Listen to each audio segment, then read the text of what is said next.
ಅದರಲ್ಲಿ ಎರಡು ಮಾತಿಲ್ಲ.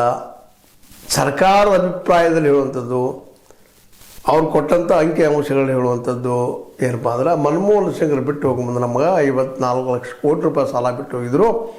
ಇವತ್ತದ ಸರ್ಕಾರ ಹೇಳುವಂಗೆ 214 ಲಕ್ಷ ಕೋಟಿಗೆ ಮೀರ್ತದ ಇದು ಅಂತ. ನಿಧಾನಕ್ಕೆ ಟ್ಯಾಕ್ಸು ಹೆಚ್ಚು ಮಾಡ್ಕೊಂಡಿದ್ರೆ ಎಲ್ಲ ಆಯಿತು. ಮತ್ತು ಈ ಸಲದ ಬಜೆಟ್ನಲ್ಲೇ ದೊಡ್ಡ ಬಜೆಟ್ ನಿಮ್ಗೆ ಗೊತ್ತದ, 53.47 ಲಕ್ಷದಷ್ಟು ಬಜೆಟ್ ದುಡ್ಡು ಹೂಡಿದ್ದಾರೆ. ಅಷ್ಟು ದೊಡ್ಡದಾಗಿದೆ ಬಜೆಟ್. ಆದರೂ ಸಾಲ ಹೆಚ್ಚಾಗ್ತಾನಲ್ಲದ.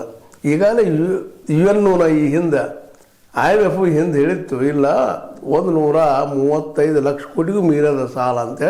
ಆದರೆ ಇವತ್ತು ಸರ್ಕಾರ ಹೇಳಲಿಕ್ಕಂತದ್ದು 215 ಲಕ್ಷ ಕೋಟಿ ಇನ್ನು ಮುಂದೆ ಆಗ್ತದೆ, ಈಗಲ್ಲ ಅಂತೇಳಿ.